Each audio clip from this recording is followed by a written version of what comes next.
What's up, everybody? I'm Andrew Hawkins, and you are tuned in to the Journeymen podcast. Joining me today is impresario and mogul in the making, Amin Elhassan. Let's get into it. Enough applause, please. It's too much. We're going to jump right into it, man. I mean, I want to make sure we're hitting the things that interest us most. And what always interests me are the fringe stories around sports, the story behind the story. I mean, you know what I'm saying? Yeah. Okay, so we're starting off with something that interests me the most all week was the story about James Harden getting a hall pass from Doc Rivers to go to Vegas before a game just because. Now, there's a lot of things that I want to jump into about this, but just off the top, initial reactions. So it's funny when you said the story about James Harden. I'm like, all right, which way are we going with this? There's a lot of different directions you could go with this. It's not uncommon. Let me put it that way. In the NBA, Really? It's not uncommon. Wow. So, like, the most famous story we all saw in The Last Dance was they let Dennis Rodman go to Vegas in the middle of just, because he needed to recalibrate. Uh-huh. But one of my favorite ones is the 2007 We Believe Warriors that upset the Dallas Mavericks in the first round, the first time an 8 seed won in a 7-game series over a 1 seed, right? Okay. And so, does everyone else know this story? Is it out? It's been said, but I don't know if it's been hammered as hard, right? So, and the key word here is hammered. Yeah. So, because they claim that their superpower was we go out hard every night. And I'm not just talking about night before a game day. I'm talking about at the home games. So Steven Jackson told me this story. At the home games, they would play, and then after the game was over and they did their press stuff, there's, those arena bars in there, and they had a drink. It was their own concoction. It was called Simply the Best. And it was a Patron and some other liquor. It was a weird combo, whatever. And so they would go after the game and go drinking. And then, Nelly would walk in and he'd have his beer on him. And that was just the culture of the team. And so they were loose and they played, This loose is one way to put it, but they were drunk the majority of the time. Except game day. Except game time. Day. Excuse me, game time. Okay. They played a game and whatever. Right. So they upset the 1 seed who had won 67 games and Dirk was MVP and all that stuff. They play Utah in the second round, and as legend has it, they lost because you couldn't go out in Salt Lake City. There just wasn't. So they were confined in their hotel rooms, and because of that, they feel like they didn't play as well. I know multiple players who believe wholeheartedly, in order for me to have a good game, I have to go out the night before. That is the most ridiculous thing I've ever heard. You talk about a terrible placebo. I mean, as a former high-level athlete, I can honestly, clear-minded, no apprehension, say that is asinine. That is not the source of anybody playing well. Creatures of routine, though. Yeah, you're right. We are creatures of routine. So the idea that of just, hey, I'm gonna stay in my room and watch film and just talk to my agent or whatever. You're describing my professional career, but no, man. That's that. What kind of routine is that? I gotta be loose. So hearing Harden went to Vegas, not a shocker at all. Not a shocker. Particularly with him, there's stories of him during the season. Hey, we got 3 days between games. All right, I'm gonna see y'all later. Right. Just going and taking the trip. So it didn't surprise me none. There was just no issue for you. Just I would don't get me wrong. I'm not I encourage everyone to give it a try. I'm just saying for him specifically, didn't shock me. And also because it's not a rarity. It happens in our game. I wouldn't say that's the norm, but there are definitely guys that operate like that. Well, I mean, he came back and he balled from there. So to your point, the creatures of habit, I need to be able to balance both work hard, play hard. What was the weirdest routine or habit that you saw in the locker room? Weirdest routine or habit? There were so many weird ones in football. Football, I think, is it's probably the most routine-driven sport. Because you guys play on the same day of the week, or same day. We travel every day. Yeah, the same day every week. like for years, we know exactly where we're going to be at any point in time during an off season or in season, whatever. So I don't know if it was like any like specific, not like, oh, I need to go to Vegas every once in a while to like, you know, make sure I'm on top of my game. But there would be people that wore like lucky underwear and girdles and I need to have, you know, this drink before every game or a certain meal, but nothing I can remember crazy. We had a couple Vegas stories, but like the difference between football and basketball players, when basketball players do it, it's like, oh, okay, yeah, that's what's up, man. Because, you know, you're doing a lot of travel, you going all over the place in different cities throughout the season. But when football players do it, it's like, yo, you got a problem. If you can't control yourself flying from another city, because our schedules are so jam-packed. You fly in on Saturday afternoon or what? Like, what day do you guys fly in? We fly in Saturday afternoon and we fly out. Like, we leave the locker room and go to the airport. Yeah. So, like, our week. So there was never like, hey. I said, you got to be trying, bro. You have to be trying to break protocol. I'll give you a great example of like this, right? So a very common NBA road trip is Charlotte, Orlando, Miami. Right? That's a common one, right? Okay. And so let's say you play Charlotte on a Monday, Orlando on a Wednesday, or Charlotte on a Monday, Miami on the Wednesday, and Orlando on the Friday. Like no back-to-backs, you got a day off, right? Yep. We'll fly into Charlotte Sunday. We'll play Monday. We'll fly out immediately. And so Monday night, we're in Miami. Tuesday, we're in Miami. Wednesday, we play Miami. Now, we play Orlando on Friday. No one's on the rush to get to Orlando. So we stay the night in Miami on Wednesday and fly to Orlando Thursday. And like we delay basically as long as possible. And you get there as early as possible. Like there's certain cities, Miami, New York, LA. The schedule will bend itself around that to maximize the time in that town. Yeah, that's crazy, man. I don't want to make it so my football players don't kick it. There are so many football players that kick it crazy, but to go to another city, I only remember one time in my career where it was like a big deal. Johnny Manziel. Yep. I mean, he's known to kick it, right? And there was the time he was starting quarterback, and it was like, to your point, we travel Saturday night, or like if it's a home game, you're in the hotel the night before. Like they literally have us in cuffs all week long, bro. I'm telling you. And so Johnny, we had practice Friday and Johnny wanted to go to Vegas. He's a starting quarterback. Like I think he just got the starting job. He was a first round pick, all the things. He has his reputation. He was like, to hell with that. I'm going to Vegas. So he went and got a disguise. So he disguised himself. He had a fake mullet. He had sunglasses. And he was in Vegas kicking it the night before we traveled to a game. Friday night. So we flew from Cleveland to Vegas. And he thought he got away with it. Apparently, people snapped pictures. It got out. Was he back in time for the bus on Saturday? No. Okay, there you go. That's your problem. And I don't, you know what? It's a good question. I'm not sure if he made it that week. It was like a back-to-back week because there was another time that was like, it was either this same weekend or the weekend after. Him and Josh Gordon didn't show up for the team playing. Oh, man. Nah. And this is our starting wideout and our starting quarterback. And again, when you kick it like that in the NFL and you're trying to game the system, it's tough for you. It's so funny because compare and contrast when teams would play us in Phoenix. Again, if it was like a couple of days before the next game, so let's say they're going to Utah next. The team would stay the night in Phoenix, but even then, there were some teams, there'd be at the end of the game, you got the buses right there down on the ramp, and then there's black car service. Where are they going?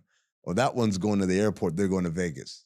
They're going to go to Vegas in the time in between games. Okay. They're going to Vegas. I get it. In football, there's such small margin of error in the game that it's like, if your wind's not right or... you got to be a different animal to play a game after you've kicked it, even if you didn't drink. Just the fact that you're up and didn't get a certain amount of sleep, like there's little edges. But the equivalent to going to Vegas for an NBA player, I'm trying to give like an example of what it's like. Like if you leave your town to go to Vegas in the NFL, it's the equivalent of an NBA player probably going to like, they went to Barcelona. Yeah. You know what I'm saying? Like, it was like, he went to Amsterdam in the 2-day off schedule. Was it the Giants that had like the yacht party? The yacht party. They went to a yacht party on a week off. Wearing Tim's, by the way. They had Tim on a yacht in Miami, but it was an off week. We still talk about that 5 years, 6 years later. Think about that. That's the difference between the NFL and the NBA. That story is like, oh, remember that one time guys took a trip on a week off? They still talk about it like in whispered hush tones, like, yo, man, you don't want to end up like them. Nah, don't do that, man. Don't use your 7-day off for 1 day in Miami. At Miami, Atlanta, Vegas would probably be the 3 biggest 1-day excursions for athletes, right? Well, is there an undercover city? I don't know. I'm gonna say this. I don't know if guys go to Atlanta specifically. Like, I got a day off. Let's go to Atlanta. No one says that. But Atlanta's definitely a fun town. Like, if you're in Atlanta, you're like, oh, this is great. But no one's like, yo, we got a day off. Where are we going? I would say Miami and Vegas are the 2 clear leaders. There's a gap. What is the third, though? That's the one after that, it turns into business trips, right? Like, so if you say New York or Miami or New York or LA, you got business to take care of. It's exactly like they're fun towns, obviously great nightlife towns, but more importantly, it's like I'm going because I got to take care of some business. Right? Where does Amin go when he has like you got a 1-day excursion trip? Where are you going? I'm at home, man. You're at the crib, man. I'm like all my life is an excursion trip. Like I need trying to get away from those cities. Yeah, I'm trying to think like Montreal is an undercover dope city. So Toronto's like Toronto, Montreal. I feel like if you're not in the know, like you just don't know. But like the only thing that's wrong with them is the weather, right? Like if it wasn't so damn cold in the winter, like we always say, like if the NBA were a summer sport, like Toronto would be the #1 free agent destination. Yeah. Caravana, and you got like such a diverse city, and it's like clean New York, you know? Yeah, man. Nah, I mean James Harden. I feel like if he went to Vegas, that's where Rodman went. To your point earlier, not much innovation there. It's been like 30 years. We're still going to the same spots. It's because they have streamlined how to do this. To kick it, like you fly one in area. The airstrip is right next to the actual strip, right? The car service takes you over there. The casinos all have like, you got your setup where like, oh, thank you, welcome. Point. You go in, you don't go into the lobby. They got a separate entrance for you. You go upstairs. The accommodations are lavish. Everything you want, any kind of food you want. Like Vegas has mastered hospitality in a way that no other American city has. Yeah, man. I mean, I always think of Vegas like adult college because you live there, you eat there, you party there. You travel, and there's no reason to leave this little area, and there's not other places outside of Vegas and college that you can really get that. Like, right? Like, well, especially with the concentration, right? Like, we're in Miami. And like people say, oh, I'm going to Miami. But like Miami is like, there's a lot of places you could go. Even if you're saying I'm going to Miami Beach, it's a long strip like of land, and you could be in completely different parts and different nightlife spots, different restaurants all over, right? Vegas, it's like a 3-mile stretch. It's all no one's going to a Golden Nugget, you know, not these people, not like athletes, people. Right? Nah. So it's like, we're talking about like, and it doesn't go east-west. It's like right here on Las Vegas Boulevard. So it makes it, I think, easier to be, you know, very zeroed in on your experience. No doubt. Well, they got to hang rafters, the jerseys of James Harden and Dennis Rodman in the rafters in Vegas. And Amin.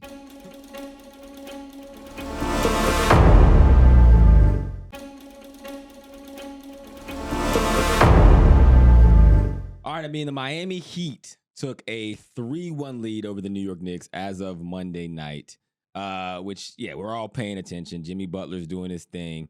But the most interesting thing to me was that Mike Greenberg at ESPN, he said the funniest thing about how the Knicks players have had their energy sapped during these 2 games in South Beach, which is, I think, hilarious, right? And a hilarious excuse.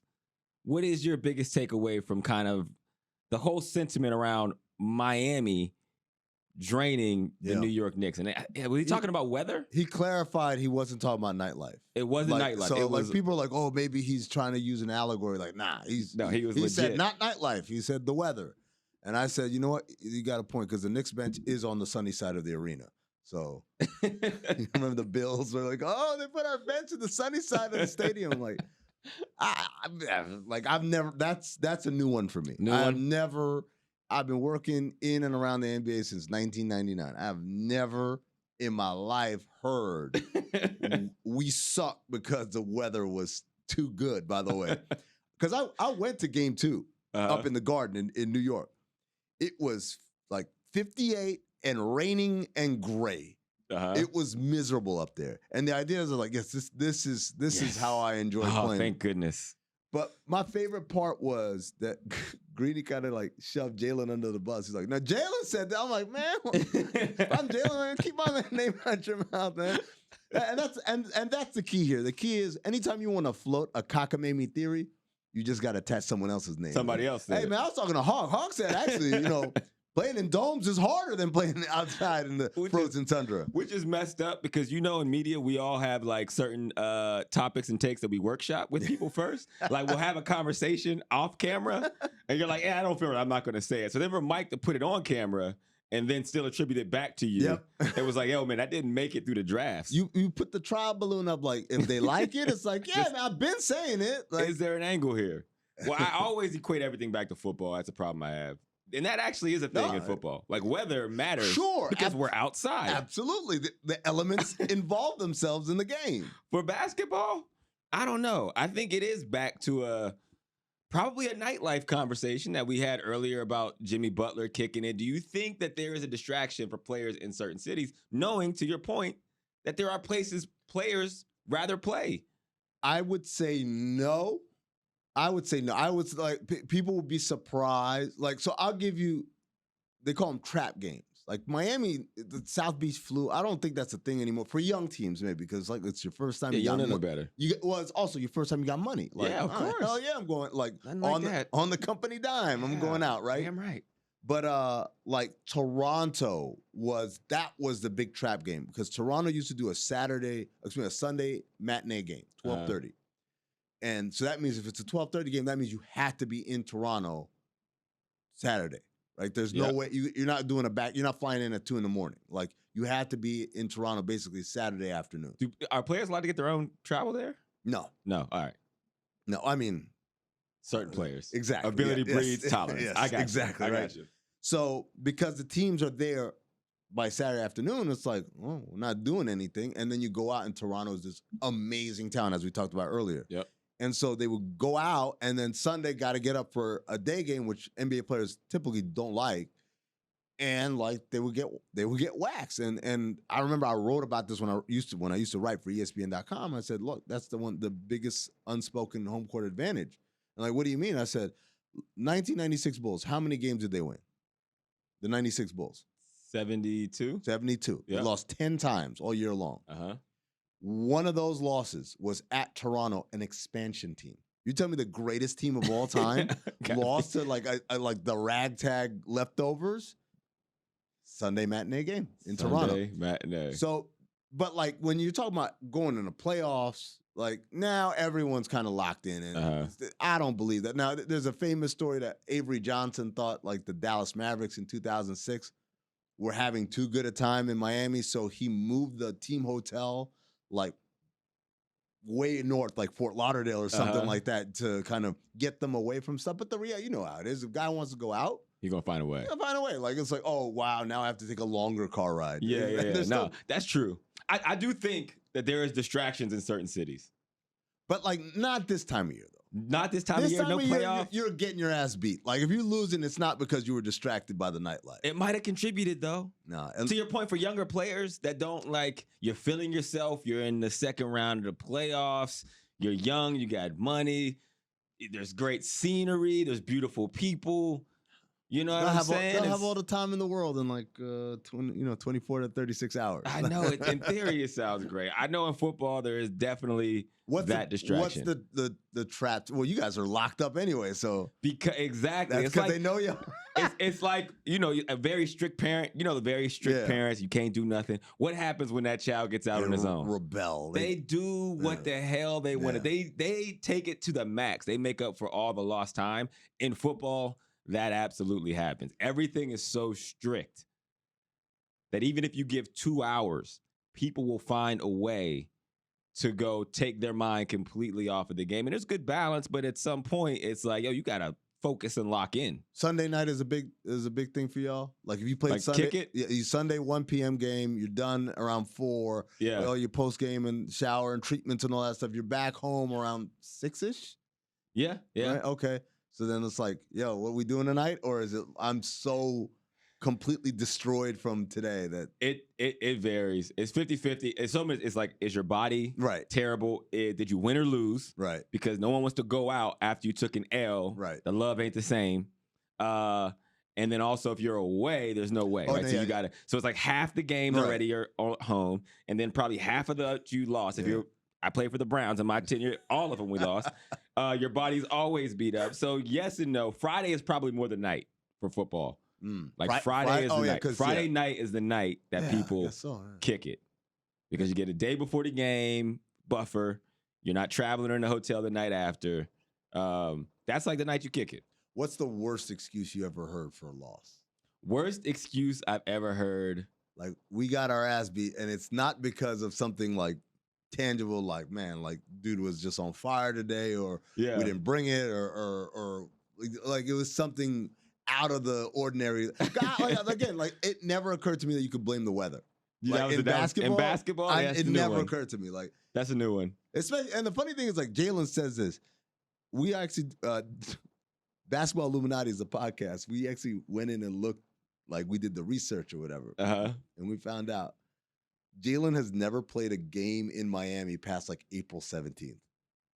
So I don't even know where he's getting it from, right? Like he's never played. And by the way, he played 2 games in April in his career in Miami, and both of those games he balled out. He balled out. So it's like, the theory doesn't even match you. It's like it's literally just, damn, they're down 3-1, and we thought they wouldn't even get out the first round. Probably the weather. Yeah, it's got to be the weather. The dumbest excuses that I think when teams blame playing surfaces in football. Really? I think that's dumb. See, I always think that actually has some merit to it because it's weird, right? Because turf is not the same as grass, is not the same as... And it would make more sense to me. And again, I played on bad surfaces. I played in muddy Pittsburgh, which is like in December, it's like the worst thing you could play on. But the other team plays on the same surface.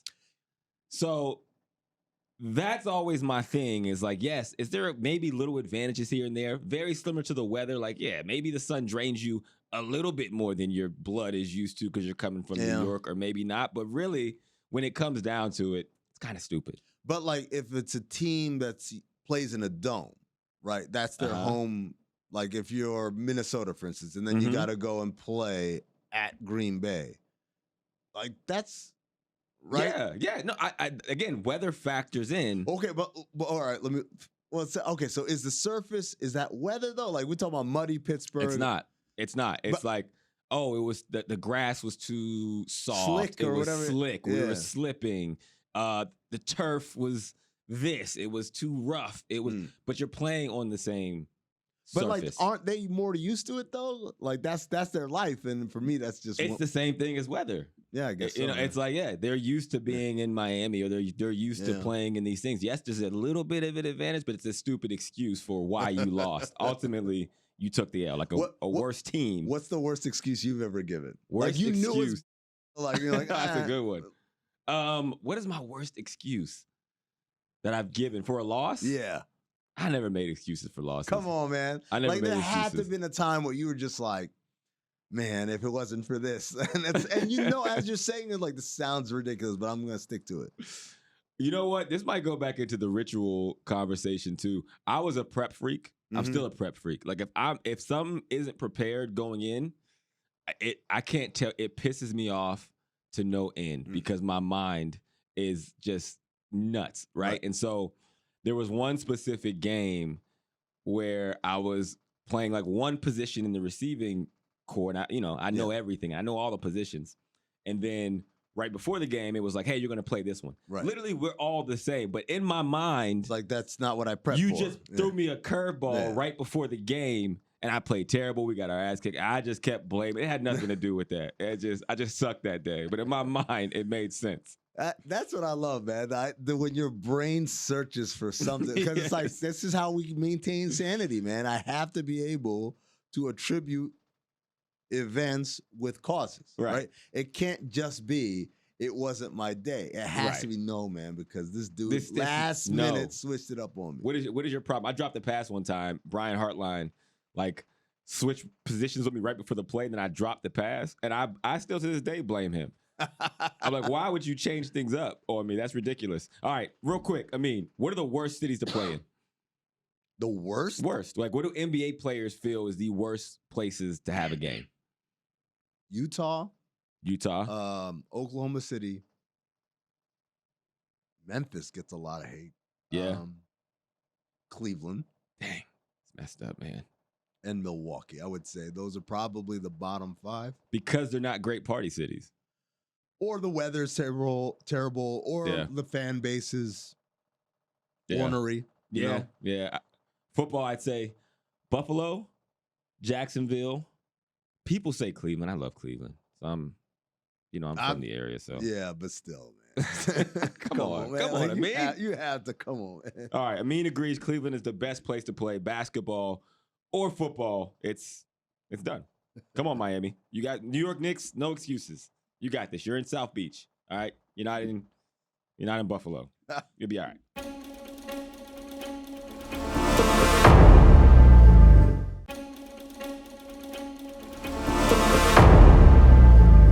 All right, next up, let's talk a little college basketball. LSU is out here handling more transfers than Dr. Miami Amin. We got Angel Reese and Flau J. Johnson, who obviously superstars, champions in women's college basketball. But they just added 2 incredible players in Anissa Mara, who averaged 26 a game for DePaul, and Haley Van Lith, who comes from Louisville. She was averaging 20 a game. Now they built this super team in women's college basketball. What is your take? How do you feel? See, like here's the thing. First and foremost, the WNBA collective bargaining agreement is basically everything the NBA wished they had done with the NBA collective bargaining agreement, right? Like it's like, oh man. So it's like people talk about the BRI split, which is the basketball related income. That's basically what the cap is based on. In the NBA, it's 50-50. In the WNBA, it's like 75-25 the owner's way. It's like it's so, and that it came up to this, right? Before it was like 18 or something like that. And that's the idea around equal pay. It's not that they're demanding the same salaries. They want a 50-50 like the men have a 50-50, which makes complete sense. But go ahead. Right? So one of the things is there's no early entry in the WNBA. You got to graduate, or your class has to graduate, and then you can come play here. Right. The reality is, in a perfect world, none of these young ladies would be coming back to play some more for some free or for some NIL money. They'd be playing professionally. They'd start their professional careers. So it is kind of a weird, kind of almost like throwback to another era where it's like the dominant team won the championship and they've got these great players, best players in the country, and they're coming back for another go around. Like that just doesn't happen. Right? No, exactly. In men's college basketball, because like, okay, we're all about to go get paid now.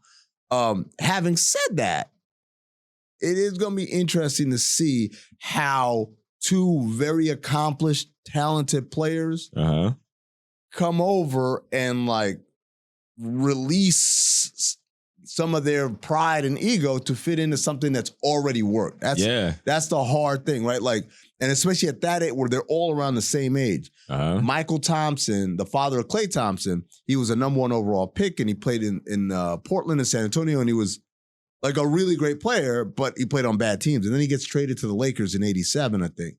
And so I asked him, how hard was that adjustment? He looked at me like, how hard was that adjustment? I walked in the locker room and said, that's James Worthy, that's Magic Johnson, that's Kareem Abdul-Jabbar. I'm just happy to be here, right? Because he had been around long enough to know, like, losing sucks.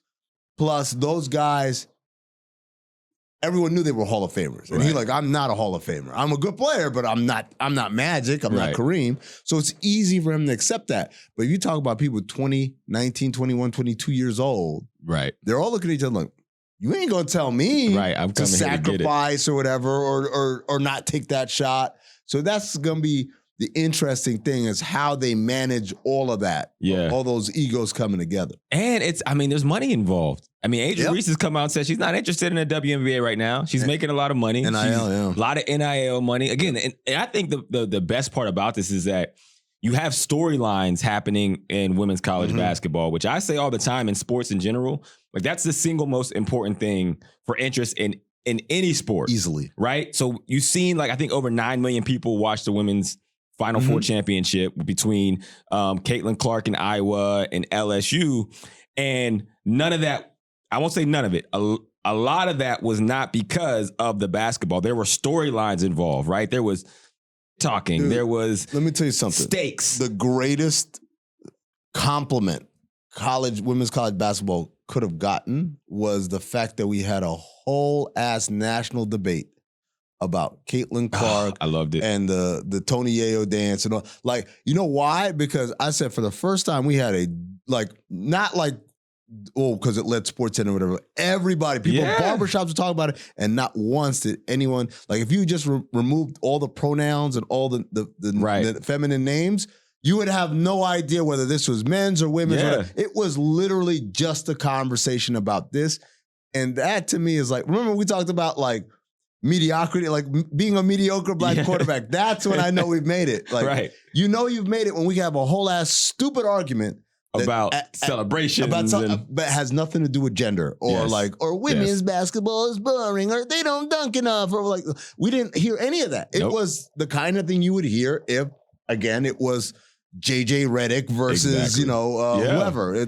It was perfect. It did feel like that Magic and Bird moment in women's college basketball the same way, like this polarizing, everyone choosing a side, and obviously everyone has an opinion afterwards. I always say I played in Canada for 2 years, and when I came to the NFL, the biggest surprise to me was that there were so many players in the NFL that weren't better than the players I played with in the CFL, right? Or even you think about the XFL and the USFL, the reason why those leagues in football are hard to garner interest is because we don't know the storylines. Where in the NFL, we watch Lamar from high school. Right. We know he's the Heisman. We hear should he go to running back, receiver. And when all these things happen, we have an opinion. We have a way we think it's going to go. We have a way that we hope it's going to go. And then there's the reality that you can react to. Right. It's just a big television show. And the biggest sports do a really good job of the ESPNs and the Meadowlarks. We cover it in every angle. And now women's college basketball is that even with the transfers coming in, we're like, yo, man, what's going to happen, right? We're invested because the story continues. It's like Formula One, right? Yes, exactly. Formula One has long been this hugely popular thing all over the world, but in America, people didn't care. And then Netflix came out with a show doing what? Telling you storylines and narratives and character development. Who's this guy? His name's this, and he's the bad boy of the thing. And all of a sudden now, we just had Miami Grand Prix this last weekend, and my Instagram, I don't know about you, everyone on my Instagram, were y'all all in Miami? Everybody? You have nothing to do with the sport or this region or anything, but they were all here because that's the thing right now. By the way, at a time when it came on at the same time as the Kentucky Derby, which typically that's the hey, if you rich and famous, you go to the Derby, you're wearing a silly hat and drinking a mint julep or whatever. But so many celebrities were like, I'm going down to Miami, man. I'm going to go watch this race. Exactly. Which 2 years ago, nobody even cared. Nobody gave a damn. Yeah. Nah, that's facts, man. That's facts. The other outside storyline around this, and you touched on it, was NIL. Do you think, and this is across sports, but do you think NIL ultimately is a good thing for college? Yes. Anytime people are getting paid is always a good thing. There's never an argument to say, I wish they didn't get paid. Well, it was better that way. People do make that argument. Yeah, I mean, the only person who can make that argument, and I'm like, makes sense, is the person doing the paying, right? It's I remember when this shit was free. It used to be great, man. It's terrible, but it's I kind of get it. If I got something for free, either we get free, soda or whatever. If one day there was a soda machine, I'm like, what's this about? Right, yeah, when you got it for free. But everyone else, if you're not putting down greenbacks, man, all right, shut up, man. Let them get paid. But it is interesting, right? Because again, if you are an elite football player, if you are an elite men's basketball player, if you're an elite baseball player, there is a very easy decision. Once I've reached eligibility and they're talking about I'm going to go in a certain level in the draft, I'm going. Because now we're talking about a large deal of money on the table, not only immediately, but to start making money, right? Yeah. In women's sports, though, other than golf and tennis, where individual sports, but women's basketball, women's softball, there is a level of now, like you said, why would I leave when I can make millions doing this here to go make 150 grand in the WNBA? Or, I don't even know if there's a pro softball, it's not there. In order for, Angel Reese to make the money she's making now in college season is what? November to March? She would have to work year round, right? She'd have to play in the WNBA during the summer and then go to Europe. Overseas, and go, or China or whatever, and make that money there. So it's I can make the same amount of money in a fraction of the time. Why am I in a rush? Hell, let me get my graduate degree. Can I redshirt? Can I do this one more time? And so that's the part. It's not that NIL makes it better or worse. It makes the decisions a little bit more cloudy, I think. Well, that's where I think it's going to affect all the sports. And I think you're seeing that precursor right now with women. Stay? Yeah, and it makes sense, right? For Andrew Reese, I'm making more money. I'm in, Sports Illustrated swimsuit edition. I have all these kind of NIL deals. I'm a household name. I'm going on the Breakfast Club. I'm on all these shows. Am I going to get that when I get to the WNBA and I'm going to take a pay cut? I think that that's going to also be the men's sports, right? I think the CJ Stroud, who came out and obviously ended up being the second pick to the Houston Texans, they were putting together an NIL package that almost equaled what his rookie contract was going to be. And so I think as the years go on, that money's going to come up, and who's going to lose is the professional leagues, because people are going to stay in college for longer. See, I think for the elite athlete, it's going to be a no, because it's not just about the immediate money. It's about over time, right? So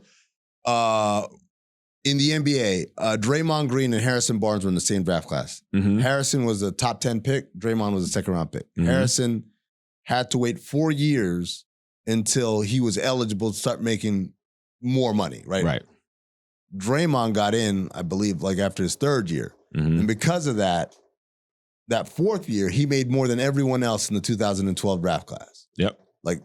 And so he got to the money sooner. There is an element of, I want to get to the money sooner, because the more years, and we know all of these sports, you don't know how long your body's going to hold up. So to hold out and to put pause on making money, reduces the overall long-term money you're going to make. But I think from and maybe basketball is different, but from an athlete standpoint, the whole idea is I don't know what's coming, right? I don't know what could happen. So if I'm a quarterback at, let's call it SEC school, I'm a quarterback at Alabama, or I'm a quarterback at Tennessee, and I'm going to be a mid-first round pick, and the totality of my contract is going to be $25 million over 4 years. If I can get one season and they give me $20 million in NIL money, which I'm telling you, that's coming. This is the range. The CJ Stroud, I want to say the package they were looking for was between 15 and 20 million. But if you could do that for 1 year of guaranteed money. Sure. But if you're CJ Stroud, you're not talking about 25 over 4 for your rookie deal, right? If you're number 2 overall. You're talking about a much bigger number. Not much bigger, but maybe bigger. But a couple million bigger, 30 million, and you get, I can't remember what the number 2 with this, because everything's slotted now. So you can know, okay, I may go, because CJ Stroud wasn't going to go number 2. We didn't know. Right, sure. He could have ended up in the Will Levis situation. Yeah, that's true. So is that worth taking the 20 million for 1 more year and just doing it again the next year? I don't know. Yeah. No, if the money is, it's almost going to be there's a chart, right? Where you look at how much they're offering and how much I would be making if I go pro. And it's it's going to be like blackjack. You're going to check the book, come out, or nope, stay in. Very cut and dry. And that's where I think the boosters are going to get to. Crazy, man, that they would pay that much money for a dude to stay 1 more year. 1 year. But especially it's not like you're App State or whatever. It's man, this is our one chance to You're a powerhouse. Go get another. Get another 5-star. Yeah, man. You know what? There's not superstars don't grow in trees. I mean, and that's why Meadowlark has you on the biggest NIL deal that we've ever seen.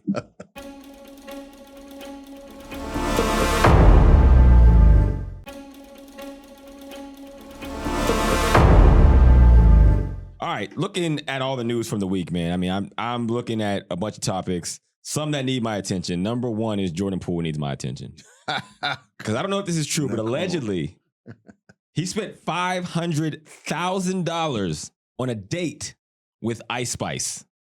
See, this is the part I don't understand.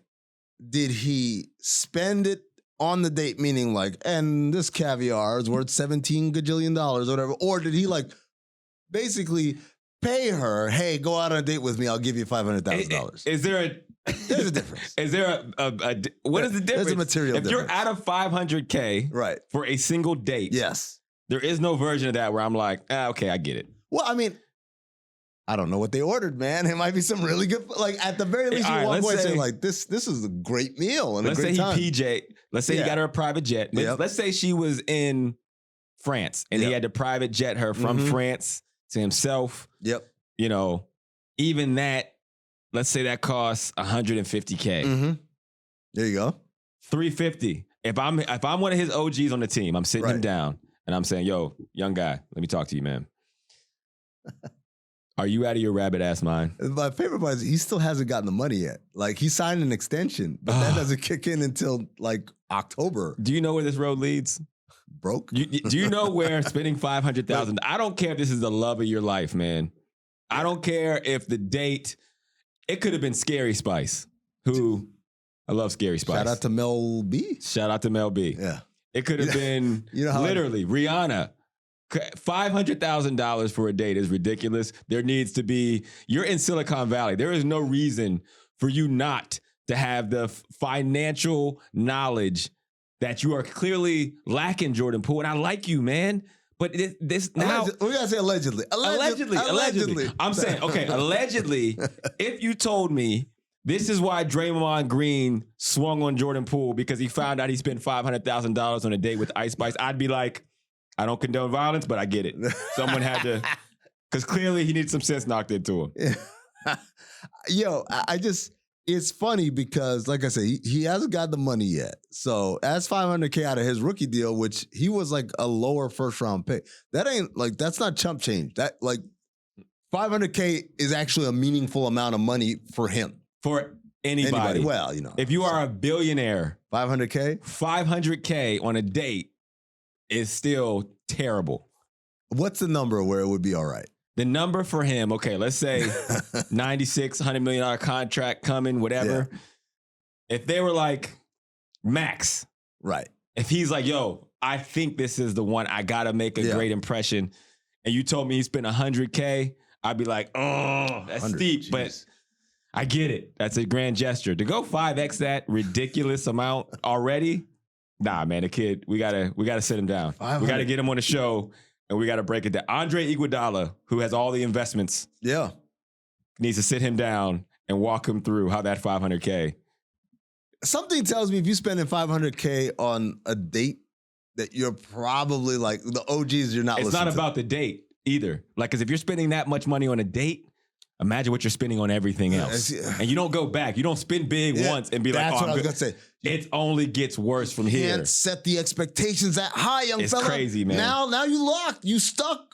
It's like all she knows, like, well, what happened to the $500K Jordan that I knew? Like, it's spooky. Who is this Jordan that just wants to go to Mastro's? Like, right, yeah, nah, bro. That's a scary situation to be in. Speaking of scary, Snoop Dogg has some things to say about AI. Let's check this out real quick. Well, I got an AI right now that they done made for me. This can talk to me. I'm like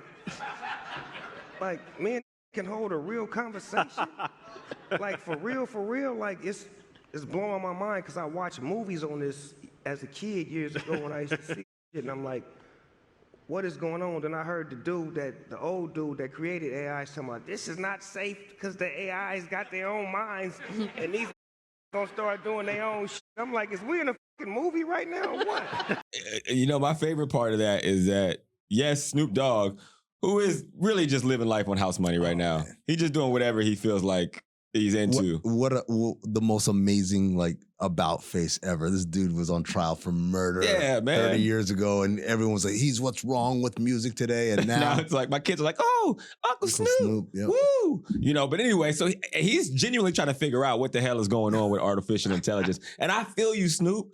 I feel like a lot of us feel like that. I mean, are you scared of artificial intelligence? Dog, we talked about this on Le Batard a couple of weeks ago, man. I had it on the show list as topics, and they kept passing it over, and I'm like, why aren't you guys terrified like me? The latest version of ChatGPT knows how to lie. Man. It knows how to lie, and this is how it happened. It's very easy to lie, though. Not for a computer. Okay, Listen to the story, right? So it tried to hire someone on TaskRabbit to solve a CAPTCHA puzzle. You know, like the thing is, prove you're not a robot. Which one of these things has a traffic light in it, right? So it obviously can't do that. That's why we have those things. So it tried to hire someone on TaskRabbit to, hey, can you do me a favor? Here's $15. Can you do me a favor? Can you tell me which one has a traffic light in it? And the guy, the TaskRabbit said, hold up, man. Are you like a bot? Or are you a person or are you a bot? And the AI said, no, I'm a person. I just have I'm visually impaired, so I need help with this. Dude, that is a complex lie. That's not just like this wall is red. It's like, no, it's like it came up. It on said, on the spot. It not only said, I am not what you think I am, but also it came up with a pretty damn good explanation. Oh, I'm visually impaired. Like, oh, yeah, okay, that makes sense. That is insane, dude. Like, we're just going to sit here and let these things just lie? That's scary. I'm not going to lie. I did not know that story. I don't know if it's real. If it is real. It is 100% real.